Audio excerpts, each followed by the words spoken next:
First of all, welcome. If you've never been a part of the office hours before, I usually get on here for about 20 minutes, 30 minutes max, and I answer youth ministry questions. So if you have a question, feel free to go ahead and jump in the chat there, leave a question in the chat. Also, if you're watching this later on, well, you can go ahead and leave a comment down below, and I will get to that, and I will answer that on another day. So yeah, before we get into that today, if you're, like I said, if you're brand new here today, would love for you to hit that subscribe button today. Hit that subscribe button, and also don't forget the like button and the bell button, because all those matter, right? Because, well, the bell one matters even more because, well, if you'll know when I go live. And so would love for you to do that so you can know when I go live. You can jump on here, we can talk, have a conversation. Of course, if you hit the subscribe button, well, you're going to get videos like this in your inbox on a regular basis, not just live. And of course, if you hit that like button, that just makes my heart happy. And today's my birthday. That's right. Today is my birthday. So if you want to just do something nice, go and click the subscribe button and the thumbs up button and the bell icon. It's 3 gifts in one. I mean, you can't go wrong. You can't go wrong with that. And so thank you so much for doing that. Let me go ahead and get rid of this stuff here. And we'll get into it here in just a second, waiting for people to come on in. And if you are, like I said, just coming in, be sure to go ahead and tell me where you're from. Put that in the comments as well and say, hey, where's everybody coming in from? And then we will go ahead and get into it. We'll be back on regular schedule next week, prayer at 8 a.m. 8 a.m. every Wednesday, and then 11 a.m. we'll be back on schedule, 11 a.m. for office hours then. So if you're looking for resources for the summer, if you haven't been by my store yet, I want to recommend that you go by there. And you can check out gumroad.com, Youth Men Resources. If you go by there, tons of resources. If you're looking for Bible studies, if you're looking for, sermon series, if you're looking for just fun stuff that you can do, what am I thinking about? Escape rooms. Right? I have an escape room on there that you can use. But yeah, lots of stuff in there you can use for your ministry. So be sure to check that out. Okay. So let's go ahead and jump into the questions here. Okay.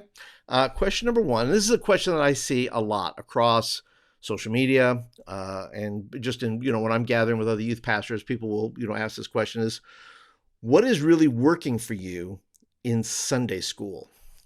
And I think Sunday school is such an interesting idea in the sense that you have a 45-minute period of time. Let's say 45 minutes is standard. At least it's for me, for my group. So 45 minutes of time that you have with students, and you literally can use that time for whatever it is you want. Now, you would think traditionally on a Sunday morning, well, you're going to teach just a Bible study, so forth. That's right, and you're going to teach them some sort of doctrinal thing or foundational things, which is nothing wrong with that. The question is, what works on a Sunday morning? What's working in Sunday school? And I know that, listen, we all want students to show up bright-eyed, bushy-tailed, ready to learn, step in our class, and be uber excited on a Sunday morning at 9 a.m., 9:30, somewhere around there. And that's just not the case. So I think we have to have our expectations set to a certain degree, keeping in mind that it's 9:30 in the morning and that our students are coming in, and they're coming in from whatever they did on Saturday. They got sports happening, all the things. And I'm not excusing them. I'm just saying that's the reality of the situation. And in knowing that, I can tell you what's going on in my class. I'm teaching one more lesson coming up on leadership.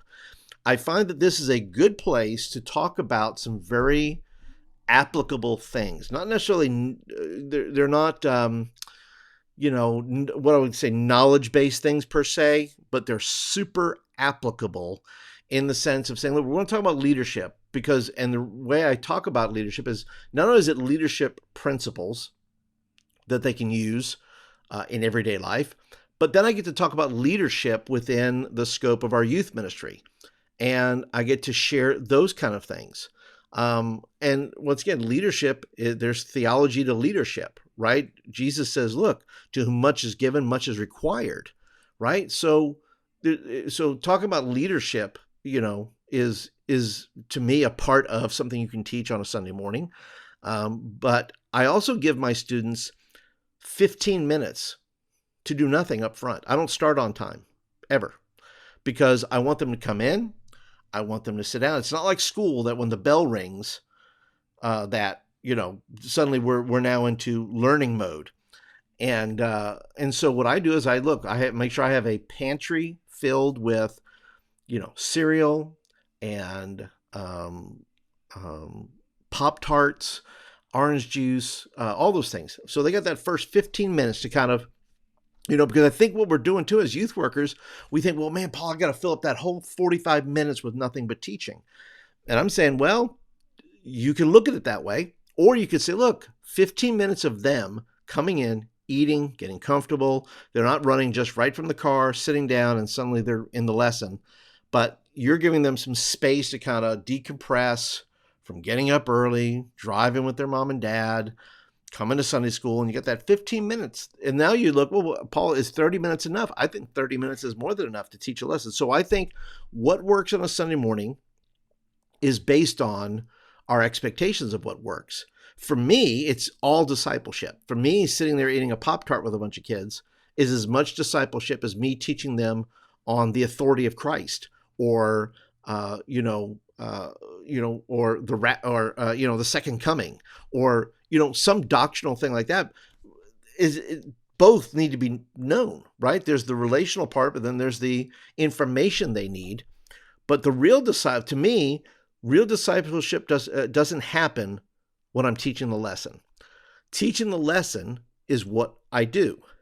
The discipleship part comes in when questions come up, when when a life thing comes up and something I've taught applies to that. And so really the 52 weeks a year that you're teaching, let's say, they're not all going to be these, people are not going to sit there and salivate over your teaching. What they are going to do is you're going to come in, and like I said, how you divide up that time. If you have 45 minutes, if 15 minutes of that time is just sitting there and talking about life and what did you do this weekend, and then the second 15 minutes is about, maybe it's the lesson, and then the last 15 minutes is some sort of practical application of some kind that of something. Maybe it's they're journaling it, maybe they're creating on their phones, or creating some sort of, make a graphic based on what I taught today, right? So you're tapping into various levels rather than just a strict, I'm teaching, you're listening process of learning. You're using that 45 minutes to engage them at various levels, and keeping in mind that the lesson itself isn't the discipleship part as much as the teaching's a part of it, but it's not the whole thing. But that you're baking into that 45 minutes, that relationship time to be able to have with them. So, what is working in Sunday school? That depends. Depends what you're doing, depends on your philosophy of it, depends on how long you think you should be teaching. It depends on a lot of things. But I can tell you what works for me, and that works for me.